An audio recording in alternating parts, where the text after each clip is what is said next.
Lembah batu yang dulunya teratur kini telah menjadi reruntuhan, dengan kurang dari sepertiga pengikut manusia buas yang selamat, dan semuanya terluka. Tetua Lian, bersandar pada pedang perangnya yang setengah patah, berdiri dengan susah payah, menatap Chen Ping, yang berjalan perlahan ke arahnya, dengan ekspresi yang sangat rumit di matanya. Ada rasa lega karena selamat dari bencana, dan kaget melihat kekuatan Chen Ping, tetapi lebih dari segalanya, ada penyesalan tak berujung, seperti digerogoti serangga beracun. Dia teringat kembali pada sikap arogannya sebelumnya, beberapa batu abadi bermutu rendah yang pernah dia lempar ke tanah, dan pengusirannya yang kejam. Setiap adegan bagaikan tamparan keras di wajah, menghantam wajah dan jantungnya kalau saja kita tidak menilainya dari penampilannya dan meremehkannya, dan memperlakukannya dengan sopan, serta tetap mempertahankan pemuda yang luar biasa kuatnya ini di lembah. Bagaimana mungkin Rock Valley bisa mengalami kehilangan yang begitu besar? Mengapa begitu banyak murid yang luar biasa harus kehilangan nyawa mereka dengan sia-sia? Senpai, Penatua Lian membuka mulutnya, suara serak keluar dari tenggorokannya yang kering, wajahnya memerah. Kesombongannya yang dulu telah sima, hanya menyisakan permohonan yang rendah hati. Terima kasih banyak telah menyelamatkanku, senior. Aku buta dan pernah menyinggungmu sebelumnya. Aku mohon, tolong selamatkan aku. Aku bersedia membayar berapapun harganya. Dia merasakan meridiannya, yang sedang terkikis oleh api hantu dari dunia bawah, memburuk dengan cepat, dan kekuatan hidupnya pun cepat memudar. Tanpa bantuan sosok yang kuat untuk memadamkan api iblis itu, dia pasti akan mati. Pemuda di hadapannya adalah satu-satunya harapannya. Chen Ping berhenti dan menatapnya dengan tenang, matanya setenang sumur dalam, tanpa riak sedikit pun. Dia melihat penyesalan, ketakutan, dan permohonan di mata Lian, tetapi hanya itu saja. Chen Ping tidak merasa kasihan terhadap orang sombong seperti itu, yang awalnya sombong tetapi kemudian menjadi penurut dan baru menyadari harga dirinya di saat kritis antara hidup dan mati. Dia menyelamatkan Xian dan Yingwu karena sebuah janji dan perasaannya yang sebenarnya, dia membunuh kultivator iblis itu karena dendam lamanya terhadap sekte iblis 10.000 jiwa, tapi apa hubungannya hidup atau mati Tetua Lian dengan dia? Dia tidak berbicara, bahkan tidak repot-repot memberikan pandangan mengejek, tetapi hanya mengalihkan pandangannya ke Xian dan Yingwu yang berjalan cepat ke arahnya, pun pengabaian ini menyebabkan Penatua Lian lebih putus asa dan menderita daripada penghinaan atau pembalasan engah. Dilanda amarah dan luka-luka yang dideritanya, Tetua Lian tiba-tiba batuk seteguk darah busuk bercampur serpihan organ dalam, dan tubuhnya gemetar hebat.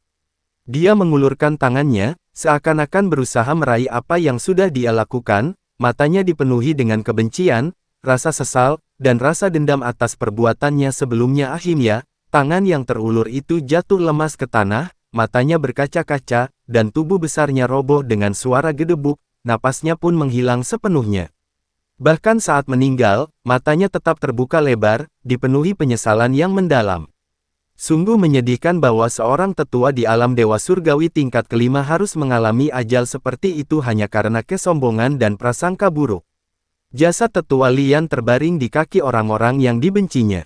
Matanya yang terbuka lebar dipenuhi dengan penyesalan dan keputusasaan yang tak berujung, membentuk gambaran tragis dengan latar belakang pembantaian di sekitarnya. Para murid Bisman yang selamat menyaksikan adegan ini dengan emosi yang luar biasa rumit. Mereka berduka atas kepergian tetua mereka, tetapi yang lebih penting, mereka kagum pada kekuatan Chen Ping yang tak terduga dan ketegasannya yang tak kenal ampun. Xian dan Yingwu menatap mendiang Tetua Lian dengan perasaan campur aduk, tetapi lebih dari segalanya, mereka merasa bersyukur dan kagum terhadap Chen Ping. Mereka menghampiri Chen Ping dan membungkuk dalam-dalam sekali lagi. Terima kasih banyak telah menyelamatkan nyawa kami, senior. Jika Anda tidak kembali tepat waktu, kami pasti sudah. Chen Ping melambaikan tangannya, tatapannya menyapu lembah yang porak-poranda dan beberapa orang yang selamat. Nadanya masih tenang, kita tidak bisa tinggal di sini lagi. Karena sekte iblis jiwa segudang telah mengirimkan pasukan sebanyak itu, mereka kemungkinan akan mendapatkan bala bantuan yang lebih kuat nanti. Apa yang kau katakan benar sekali, senior. Xian mengangguk cepat, wajahnya memohon. Senior, Tetua Lian telah tewas, dan lembah batu telah hancur. Kita harus segera kembali ke markas Sekte 10.000 Binatang untuk melaporkan masalah ini. Kami sangat berterima kasih kepada Anda, senior. Dengan rendah hati kami mohon Anda menemani kami ke kantor pusat. Markas besar ini penuh dengan tokoh-tokoh berpengaruh, yang pasti akan memungkinkan kami untuk menghibur Anda dengan lebih baik, senior, dan memberitahu pemimpin sekte tentang kebaikan dan kekuatan Anda. Yingwu mengangguk penuh semangat, pupil vertikalnya dipenuhi antisipasi. Setelah menyaksikan kehebatan tempur Chen Ping yang sesungguhnya, mereka tahu bahwa jika mereka dapat membujuk ahli misterius ini untuk pergi ke markas, mereka akan berhasil. Ini bisa membawa titik balik, baik bagi mereka secara pribadi maupun bagi Sekte Binatang Segudang, yang saat ini tengah terlibat konflik sengit dengan Sekte Setan Jiwa Segudang. Chen Ping merenung sejenak. Dia perlu mencari tempat tinggal untuk mengumpulkan informasi tentang Sekte Iblis Jiwa Segudang dan Pemakan Jiwa, dan Sekte Binatang Segudang, sebagai kekuatan lokal dan musuh Sekte Iblis Jiwa Segudang, tidak diragukan lagi adalah pilihan terbaik. Meskipun pertemuan awal di Rock Valley tidak mengenakan, Xi Yan dan Li Yan bersikap tulus, jadi tidak perlu menolak mereka sepenuhnya hanya karena Li Yan saja. Bagus, Chen Ping menjawab dengan singkat. Xi Yan dan Yingwu sangat gembira. Mereka segera mengumpulkan harta benda rekan-rekan mereka yang gugur dan membakar semua mayat di lembah agar tidak dimanfaatkan oleh Sekte Iblis. Tanpa basa-basi lagi, kelompok itu, di bawah naungan malam, yang dipimpin oleh Xi Yan dan Yingwu, melesat menuju markas mereka yang lebih dalam di pegunungan 10.000 binatang. Meninggalkan lembah batu yang hangus, kelompok itu melintasi hutan purba yang lebih lebat dan berbahaya. Semakin dalam seseorang masuk ke pegunungan, semakin padat energi spiritual di udara, bahkan mengembun menjadi kabut spiritual samar, tetapi ini juga berarti monster yang mengintai menjadi lebih kuat. Kalau bukan karena Chen Ping, tokoh yang sangat hebat dalam mengawasi segala sesuatunya, Xi Yan dan murid-muridnya yang cacat tidak akan pernah bisa menembus begitu dalam. Di sepanjang jalan, mereka bertemu dengan sekelompok kelelawar iblis Bloodwing, yang kekuatannya secara umum berada di peringkat kedua atau ketiga alam abadi surgawi, yang menyerang seperti awan gelap yang menutupi langit. Hal ini juga membuat Xuan Bing Jiaolong waspada, seekor ular kuat yang bersembunyi jauh di dalam kolam es, yang kekuatannya setara dengan dewa surgawi tingkat 7. Mulutnya dapat membekukan hingga 100 mil jauhnya. Namun semua bahaya ini tampak tidak signifikan di hadapan Chen Ping. Sekelebat cahaya pedang menyambar, dan kelelawar-kelelawar iblis itu berjatuhan bagai hujan, sebuah pukulan dilepaskan, berisi kekuatan yang tertinggi dari kekuatan abadi yang kacau dan hukum-hukum tipe api, langsung menghancurkan sisik-sisik naga banjir Xuan Bing, yang melolong dan menggali kembali ke dasar kolam, tidak berani memperlihatkan wajahnya lagi. Chen Ping bertindak cepat dan tegas, seringkali menghilangkan ancaman sebelum siapapun dapat bereaksi. Hal ini membuat para pengikut Bisman yang selamat semakin kagum dan hormat kepadanya, mata mereka dipenuhi kekaguman dan kepercayaan. Unicorn api kecil juga berpesta selama proses ini. Esensi daging dan darah serta inti batin dari binatang-binatang iblis yang kuat itu menjadi makanan yang luar biasa baginya. Ukurannya sedikit membesar, dan tubuhnya dikelilingi oleh cahaya merah keemasan yang mengalir, membuatnya luar biasa agung. Xi Yan dan Yingwu memanfaatkan kesempatan itu untuk memperkenalkan Chen Ping pada situasi pegunungan 10.000 binatang dan Sekte 10.000 binatang. Pegunungan 10.000 binatang membentang sejauh jutaan mil dan merupakan salah satu tempat berkumpulnya binatang-binatang iblis terbesar di 10 surga, sekaligus fondasi penting bagi ras binatang. Sekte binatang buas ribuan bukanlah sekte yang bersatu secara ketat, tetapi merupakan persekutuan luas yang dibentuk oleh banyak suku binatang, menyembah totem yang sama dan diperintah bersama oleh beberapa tetua paling berkuasa dan pemimpin sekte. Para murid sekte ini mengembangkan berbagai keterampilan tempur jiwa binatang sesuai dengan garis keturunan dan bakat mereka. Mereka dapat berkomunikasi dengan binatang iblis dan bahkan bertransformasi menjadi wujud binatang untuk bertarung. Kekuatan mereka tidak boleh diremehkan. Musuh bebuyutan mereka, Sekte Iblis Jiwa Segudang, bercokol di dataran darah merah di samping pegunungan binatang Segudang. Para kultivator sekte ini ahli dalam melahap jiwa dan memurnikan kepala iblis, dan mereka bertindak dengan kejam dan biadab. Selama 1000 tahun terakhir, mereka semakin merajalela, terus-menerus mengikis sumber daya pegunungan 10.000 binatang, dan konflik antara kedua belah pihak semakin meningkat. Chen mendengarkan dengan tenang dan menuliskan semua informasi. Dia memperhatikan bahwa saat Sekte Iblis Jiwa Segudang disebutkan, Xian dan yang lainnya memiliki sedikit kekhawatiran di mata mereka selain kebencian. Yarik dengan jelas menunjukkan bahwa tekanan dari Sekte Iblis sangat besar. Setelah menempuh perjalanan selama 3 hari 3 malam, melintasi beberapa ngarai berbahaya dan sungai yang deras, rombongan akhirnya tiba di kawasan puncak utara sebuah pegunungan megah. Pegunungan di sini bagaikan pedang tajam yang menusuk langit, diselimuti kabut. Bangunan-bangunan megah yang tak terhitung jumlahnya yang dibangun di dekat gunung dapat terlihat samar-samar, dengan gaya yang kokoh dan kuno. Tulang-tulang hewan besar dan tiang totem ada di mana-mana, dan udara dipenuhi dengan atmosfer purba yang luas dan kuat. Kelompok itu dihentikan oleh para penjaga di depan sebuah gerbang gunung besar yang diukir dengan pola binatang yang berlari kencang.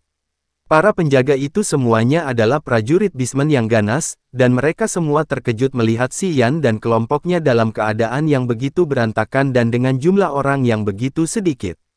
Stone Rock, Shadow Dance, bukankah kau bertugas di Rock Valley? Kok, Kapten Penjaga, seorang pria kekar dengan kula badak di dahinya, bertanya dengan suara berat, tatapannya menyapu dengan waspada ke arah Chen Ping, manusia yang tidak dikenal, dan unicorn api kecil yang aneh di sampingnya. Kapten Rhinoceros Warrior, Rock Valley, telah tiada. Xian, suaranya dipenuhi duka, dengan cepat menceritakan bagaimana dia disergap oleh pasukan elit Sekte Iblis 10.000 jiwa, bagaimana tetua Lian tewas dalam pertempuran, bagaimana hampir semua murid di lembah itu musnah, dan bagaimana dia akhirnya diselamatkan oleh Chen Ping. Apa, tetua Lian, dia? Tubuh Kapten Siwu gemetar, dan matanya menampakkan kengerian dan kemarahan. Dia menatap Chen Ping lagi, tatapannya kini berbeda, tidak lagi waspada, lebih curiga dan mengamati. Kelas 7 alam manusia abadi. Dia sendirian mengalahkan pasukan elit yang dipimpin oleh 2 dewa surgawi kelas 5 dari Sekte Iblis. Kedengarannya sungguh tidak dapat dipercaya. Masalah ini sangat penting, dan aku harus segera melaporkannya kepada pemimpin sekte dan semua tetua. Ikut aku. Kapten Siwu tidak berani menunda dan segera memimpin semua orang melewati gerbang gunung yang besar, menyusuri tangga batu yang berkelok-kelok, menuju aula binatang yang paling megah di puncak gunung, yang memancarkan aura yang kuat. Sepanjang jalan, banyak murid sekte 10.000 binatang melemparkan pandangan penasaran, terutama saat mereka melihat Chen Ping, manusia dengan aura lemah, tengah dipimpin langsung oleh Kapten Siwu, yang mana hal ini pun memicu banyak perbincangan. Saat memasuki aula 10.000 binatang, tekanan yang lebih kuno dan berat melanda mereka. Bagian dalam aula utama sangat luas, dibangun dari tulang-tulang hewan besar yang tak terhitung jumlahnya dan bebatuan, dengan ukiran berbagai binatang mitos kuno yang tampak hidup pada dinding sekelilingnya. Saat itu, suasana di aula utama terasa hikmat. Seorang anggota klan singa yang perkasa, dengan sosok menjulang tinggi, wajah tegas, dan aura teror, duduk di kursi utama. Dialah pemimpin sekte, Lai Tian. Beberapa tetua dengan aura mendalam duduk di sebelah kiri dan kanarinya, jelas-jelas mendiskusikan berbagai hal penting. Master sekte para ketua, Kapten Siwu melangkah maju, berlutut dengan satu kaki, dan melapor dengan suara berat, murid Xian dan Yingwu, yang bertugas di lembah Panxi, telah kembali untuk melaporkan bahwa lembah Panxi telah ditembus oleh Sekte Iblis Wanhun 3 hari yang lalu. Tetua Lian bertempur dengan gagah berani dan gugur di lembah. Hanya 13 murid yang tersisa di lembah. Apa? Keributan meletus di dalam aula. Sekte Master Lietian tiba-tiba berdiri, dan tekanan yang mengerikan, hampir nyata, langsung menyelimuti seluruh area, hampir mencekik para murid yang masih hidup seperti Xian, dan bahkan Chen Ping merasakan sedikit tekanan. Apa sebenarnya yang terjadi? Ceritakan detailnya. Suara Dewa Sekte Surga Rif bagaikan guntur, bergema di seluruh aula. Meski berada dalam suasana yang menindas, Xian menceritakan kejadian itu sekali lagi. Kali ini lebih rinci, terutama menekankan bahwa Chen Ping turun seperti prajurit dewa pada saat kritis, membunuh para pembudidaya iblis dengan cara yang menggelegar dan menyelamatkan mereka, dan menyebutkan bahwa Chen Ping mengaku memiliki dendam lama terhadap Sekte Iblis 10.000 jiwa. Semua mata langsung tertuju pada Chen Ping. Tatapan mata para tetua tajam, penuh dengan penyelidikan, kecurigaan, dan bahkan sedikit penghinaan yang nyaris tak terlihat. Tingkat ketujuh alam manusia abadi. Penatua Yusa, mengenakan jubah berbulu dan bermata setajam elang, berbicara lebih dulu, nadanya penuh dengan skeptisisme yang tak terselubung. Xian, apa kau yakin tidak salah lihat? Tetua Lian, seorang dewa surgawi tingkat 5, bertempur melawan lembah martir. Kau bilang anak ini mengalahkan pasukan sekte iblis dan bahkan membunuh dua pemimpin dewa surgawi tingkat 5. Itu benar-benar konyol. Tetua lain dari klan beruang, Xiong Tuo, yang sedang gemuk, berwajah ramah namun bermata tajam, lah mengelus dagunya dan berkata perlahan, anak muda, bukannya kami tidak percaya padamu, hanya saja masalah ini terlalu mengejutkan. Apa kau punya bukti? Atau lebih tepatnya, senjata sihir khusus atau teknik rahasia apa yang kau gunakan? Jelas, seperti halnya mendiang Tetua Lian, mereka sama sekali tidak percaya bahwa seorang dewa tingkat 7 dapat memiliki kekuatan tempur yang menantang surga. Xian dan Yingwu berkeringat deras dan ingin menjelaskan, tetapi Tetua Yusa menghentikan mereka dengan tatapannya. Penguasa Sekte Langit Celah tidak berbicara, tetapi menatap Chen Ping dengan tatapan yang dalam, seakan mencoba melihat ke arahnya. Meski banyak keraguan dan tatapan meremehkan, Chen Ping tetap tenang, seolah-olah semua yang ada di sekitarnya tidak relevan. Dia bahkan tidak punya keinginan untuk menjelaskan, dia hanya melirik kembali ke arah penguasa Sekte Surga Rift. Keheningan dan ketenangan ini, di mata beberapa tetua, tampak lebih seperti tanda rasa bersalah. Tetua Yusa mendengus dingin, Master Sekte, masalah ini mencurigakan. Asal-usul orang ini tidak diketahui, dan kultivasinya rendah, namun ia mengaku memiliki kekuatan tempur seperti itu, lah mungkin mata-mata yang dikirim oleh Sekte Iblis, ini tipu muslihat untuk menyusup ke markas kita harus waspada. Menurutku, kita harus tangkap mereka dulu dan interogasi mereka sampai tuntas. Kata-kata ini segera menciptakan suasana tegang di aula. Beberapa tetua mengangguk sedikit, jelas setuju dengan pandangan Yusa Xian dan Yingwu memucat. Mereka ingin berbicara, tetapi terintimidasi oleh tekanan yang kuat dan tak mampu bersuara.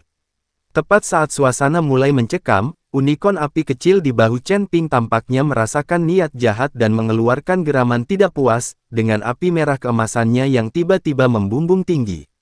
Aura binatang keberuntungan yang murni dan agung menyebar, secara halus mengencerkan aura penindasan yang berasal dari para tetua. Hah, ini, kilin api. Mata Penatua Xiong Tuo berbinar, memperlihatkan ekspresi terkejut, terlebih lagi, garis keturunannya tampaknya sangat murni. Penguasa Sekte Langit Celah juga sedikit mengalihkan pandangannya, menatap kilin api kecil, cahaya aneh berkelebat di matanya. Chen Ping akhirnya berbicara, suaranya tenang namun cukup jelas untuk didengar semua orang, aku datang ke sini karena dua alasan. Pertama, untuk melunasi dendam lama dengan Sekte Iblis 10.000 jiwa. Kedua, untuk beristirahat sejenak di sini dan mengumpulkan informasi. Jika sekte kalian tidak menerimaku, aku akan pergi. Nada bicaranya tetap tenang sepenuhnya, tanpa ada rasa marah karena ditanyai atau memohon untuk tetap tinggal, seolah-olah ia sedang membicarakan masalah sepele yang tidak ada hubungannya dengan dirinya. Nada bicaranya tetap tenang sepenuhnya, tanpa ada rasa marah karena ditanyai atau memohon untuk tetap tinggal, seolah-olah ia sedang membicarakan masalah sepele yang tidak ada hubungannya dengan dirinya. Sikap acuh tak acuh ini, ironisnya, membuat beberapa tetua tidak yakin apa yang harus dilakukan. Mudah sekali kau mengatakannya. Siapa tahu kau, Tetua Yusa ingin berkata lebih banyak. Sudah cukup, penguasa Sekte Surga Rift akhirnya berbicara, suaranya rendah tetapi membawa kewibawaan yang tak terbantahkan, menyela dia. Tatapannya tajam saat dia menatap Chen Ping lagi, seolah-olah dia telah membuat keputusan. Xian, Yingwu, dan yang lainnya memang diselamatkan olehmu. Sekte 10.000 binatang kami berterima kasih atas kebaikanmu. Penguasa Sekte Rift Heaven perlahan berkata, soal kekuatanmu, kata-kata saja tidak cukup. Sekte 10.000 binatangku menghormati yang kuat dan percaya bahwa melihat berarti percaya. Dia berhenti sejenak, tatapannya menyapu para tetua yang hadir sebelum akhirnya kembali ke Chen Ping. 3 hari dari sekarang, akan ada penilaian kemajuan murid inti dalam sekte, yang mencakup tantangan yang melibatkan formasi pertempuran jiwa binatang. Jika kau mampu menghancurkan formasi jiwa binatang 3 bakat yang terdiri dari 3 murid inti tingkat 4 alam surgawi abadi sendirian, itu akan membuktikan bahwa perkataanmu itu benar, dan Sekte 10.000 binatang kami akan memperlakukanmu sebagai tamu terhormat. Selama informasi yang Anda cari tidak melibatkan rahasia inti Sekte, saya akan menjawab apapun yang Anda tanyakan. Jika tidak, penguasa Sekte Surga Rift belum selesai berbicara, tetapi maksudnya sudah jelas dengan sendirinya. Mendengar ini, bibir tetua Yusa melengkung membentuk senyum dingin. Formasi jiwa binatang 3 bakat, yang dilakukan oleh 3 murid inti Dewa Surgawi kelas 4 yang terkoordinasi dengan baik, cukup kuat untuk menjebak dan membunuh kultivator Dewa Surgawi kelas 5 biasa. Dia benar-benar menolak untuk percaya bahwa kultivator alam abadi tingkat 7 ini mampu menghancurkan formasi tersebut. Tetua Xiong Tuo menyipitkan matanya, tampak tenggelam dalam pikirannya. Chen Ping mendongak dan bertemu pandang dengan Master Sekte Rift Heaven. Tanpa ragu, ia mengucapkan satu kata, bagus. Ditunggu bab selanjutnya ya guys. Tetap di channel RSN Official. Sehat selalu, berkah selalu. See you.